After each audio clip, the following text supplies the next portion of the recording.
நெல்லையில் பாதாள சாக்கடைக்காக தோண்டப்பட்ட பள்ளத்தில் உயிரோடு புதைக்கப்பட்ட குட்டி நாய்கள். தாய் நாயின் பாச போராட்டத்தால் 24 மணி நேரத்திற்கு பின் குழிக்குள் உயிருக்கு போராடி கொண்டிருந்த 2 குட்டி நாய்கள் உயிரோடு மீட்கப்பட்டது.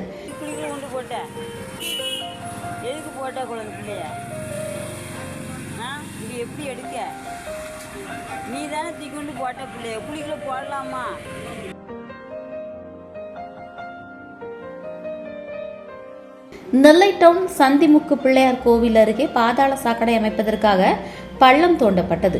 இந்த நிலையில் அங்கு சுற்றித் திரிந்த கருப்பு நிற திருநாய் ஒன்று பாதாள சாக்கடைக்காக தோண்டப்பட்ட அந்த பள்ளத்தில் இறங்கி 3 குட்டிகளை ஈன்றுள்ளது. குட்டிகளை ஈன்ற அசதியில் தாய் நாய் குட்டிகளுடன் இளைப்பாறிய நிலையில் பள்ளத்தை மூடுவதற்கு பணியாளர்கள் மண்ணை அள்ளி போட்டுள்ளனர்.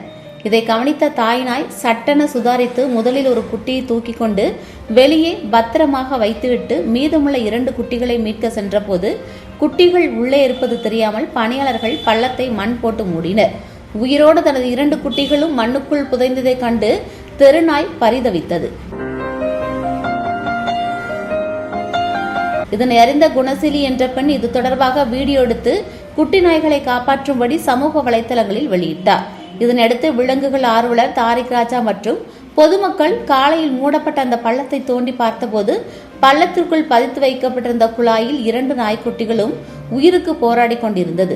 அதில் ஒரு நாய்க்குட்டி குழாயின் முன் பகுதியில் இருந்ததால் அதை எளிதாக மீட்டனர். பின்னர் மற்றொரு குட்டியை மீட்டு வரும்படி தாய் நாயை உள்ளே அனுப்பினர்.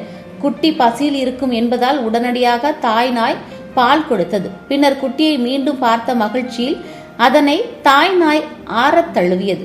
தாய் நாய் இந்த பாச போராட்டத்தை கண்டு பொதுமக்கள் நெகிழ்ச்சி அடைந்தனர்.